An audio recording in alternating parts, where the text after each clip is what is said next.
પ્રકાશભાઈ છે તેમને તમારી સાથે કોઈ સંપર્ક થયો તો શું આખી ઘટના હતી? આખી ઘટનામાં એવું છે 5-6 મહિના થઈ છે કે વધારે થયું થોડું ઘણું. ત્યારે મારે મુલાકાત કરી એટલે મેં એને કીધું કેટલે પહોંચ્યું કામ કે આપણું કામ પૂરું થઈ ગયું તો એ કે ઇમ્પેક્ટ ફીમાં મેળવું છે. એટલે મેં એને આર્કિટેક્ટને સજેસ્ટ કર્યો, મેં કીધું આ વરું છે એને આપી દો તમારા ડોક્યુમેન્ટ બધાય, એટલે એ ઇમ્પેક્ટ ફીમાં મેળવી દઈએ ફાઇલ. આ મારો રોલ. કોણ તમને મળવા આવ્યું? મને પ્રકાશભાઈ મળવા આવ્યા હતા અને મને વીડી કરીને છે ને એનો ફોન આવ્યો હતો કે મારો ભત્રીજો છે નીતિનભાઈ એને ઇમ્પેક્ટમાં મેળવું છે એટલે કે કહી જાઓ. કોની ભલામણથી તમારી પાસે આવ્યા હતા અને કેવી રીતે મુલાકાત થઈ? વીડી કરીને છે વાણિયા એની મુલાકાત એને હિસાબે એનો ભત્રીજો હતો. બીજા કોઈ નેતાની ભલામણ હતી? ના, કોઈ જાતની કોઈને આપણે કોઈ જાતની ભલામણ નથી. આપણે કોઈને બીજાને ભલામણ નથી કરી. નહીં, કોઈ જાતની ખોટી વાત છે. કોઈ જાતની આપણે કોઈ વહીવટ કર્યો નથી. મેં આર્કિટેક્ટને કીધું આમનું કરવાનું છે એટલે આર્કિટેક્ટને કીધું ભાઈ આ કર. એ મારી ભલામણ ઇમ્પેક્ટ ફી ભરવાની છે તો ભરાવી વાર. કેટલા સમયથી ગેરકાયદેસર આ છે તમને કોઈ માહિતી? ના, એ માહિતી નહોતી. નીતિનભાઈ, આટલું બાંધકામ આ જગ્યાએ હતું તો કોર્પોરેટરને કોઈને ખ્યાલ હતો એવું કે આટલું ગેરકાયદેસર રીતે 3 વર્ષથી આ થઈ રહ્યું છે? એ આપણને ખબર નહોતી. અહીંયા વોર્ડના કોર્પોરેટરને ખબર હોય તો આપણને ખબર નથી, ધ્યાનમાં નથી. આપણે કાયદેસર કરવું એવું આપણને એ કે કાયદેસર કરવું છે એ કે એટલે એ કે મારે ભાડે છે. મેં તો ઇમ્પેક્ટ ફી ભરી વારો આપણે એને ભલામણ કરી.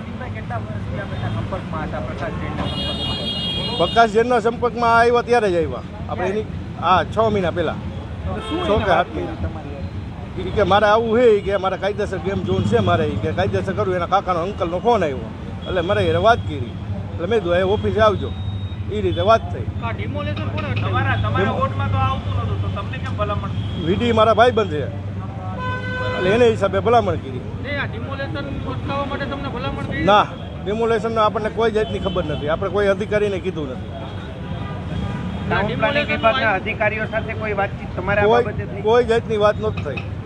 આર્કિટેક્ટને કીધું હતું પહેલાં તું ફાઇલ કમ્પ્લીટ કરી લે પછી આપણે વાત કરશું ક્યાં અટકે ત્યાં. બધું કમ્પ્લીટ હોય ફાઇલ તો થઈ જાય. બહુ અમને બહુ દુઃખ લાગ્યું. આ આવું થવું ન જોઈએ. નો, આપણે આમાં કાંઈ છે જ નહીં. આપણે ખાલી ભલામણ કરી હોય જ નહીં. ક્યાંથી આવે નામ? મેં આર્કિટેક્ટને કીધું, મેં તો હા આર્કિટેક્ટને કીધું આ લઈ લે આ ફાઇલ અને આ કરવાનું છે આ રીતે. એનો પ્લાન મુજબ આપણે છે એનો ડ્રોઈંગ બનાવી નાખી એટલે ડ્રોઈંગ બની જાય એટલે એ આપણે ફાઇલ મેળ દઈ જાય. તો એના ડ્રોઈંગ હમણાં 2-3 મહિના પહેલાં મારી પાસે આવ્યા બે પ્રકાશ ને યુવરાજ.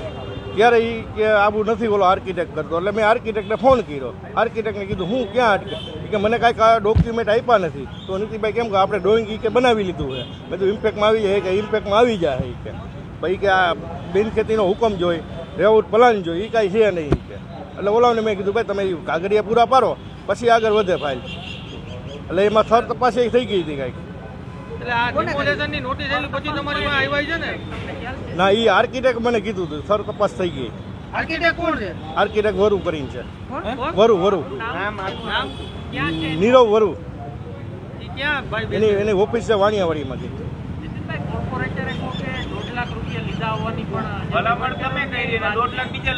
એ ખબર નથી આપણને. ભલામણ આપણે કોઈ અધિકારીને હજી કરી નથી એ હું તમને કહું.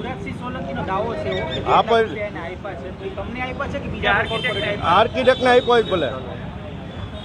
અમે કોઈ જાતની અધિકારીને ભલામણ કરી નથી એ બારામાં. હા, આપણે ભલામણ કરી જ અને રાજકારણી અમે છે કોર્પોરેટર છે તો આવતો હોય ભલામણ કરતા હોય નાના મોટી. કોઈ બી નહીં. ના, એ નહોતી ખબર આપણને. તમે ક્યારે એ જગ્યાએ ગયા? નહીં, એકવાર હમણાં હું 15 દી પહેલાં અહીંયાથી ગયો હતો. 15-20 દી પહેલાં એની પહેલાં 15 દી. શા માટે ગયા તમે? યાર શેના માટે ગયા? ત્યાં છોકરાઓને વેકેશન હતું ને એટલે લઈને ગયો હતો. આખું એ ગેરકાયદેસર હાલતું હતું એને કાયદેસર કરવા માટે તમારે ભલામણ કરી? એવી ભલામણ કોઈ જાતની નથી કરી. મેં એની જે મકાન બનાવ્યું હતું એની ઇમ્પેક્ટ ફી હાટું ભલામણ કરી આર્કિટેક્ટ. આથી પછી આવ્યા છે. મને આર્કિટેક્ટે કીધું એ કે નોટિસ આપેલી છે. તો મેં તો શું થાય એ કે જૂની છે એ કે. તો મેં તો થતું હોય તો કરી દો. આ રીતે વાત હતી. આ ગેરકાયદેસર કાયદેસર કરવામાં આવે છે આ પ્રકારે. આ ઇમ્પેક્ટ એ ખબર નથી આપણને કોઈ જાય. નહીં તો જવાબદાર તમે બાંધકામ સમિતિની જે એમાં આવ્યા પછી તમે શું જોયું આટલા સમયની અંદર ક્યાં ક્યાં ભૂલો તમને દેખાણી તમે સરકારનું હું શું ધ્યાન દોર્યું? બાંધકામમાં નહીં, આવાસમાં હો, મેં આવાસમાં મારે જોડવાનું જેટલા આવાસની અંદર ફાયર બ્રિગેડના સાધનો નથી, આપણી આવાસ છે અમારી હાઉસિંગની, એમાં આપણે એને સૂચન કરવાનું હોય હવે 7 તારીખ પછી. નીતિનભાઈ તમારું તમે જે રીતે કર્યા છો કે સાગઠિયાનું સેટિંગ તો તમે સરકારમાં જાણ કરી હતી કે નહોતી કરી? ના એ તો વર્ષોથી હાલે છે આંધું. એમને શા માટે નહોતા? શા માટે નથી? સરકારમાં આવો ભ્રષ્ટાચાર ચાલી રહ્યો છે શા માટે? સરકારના ધ્યાનમાં એ નથી મળ્યું, અમે એ મારી ભૂલ કહેવાય.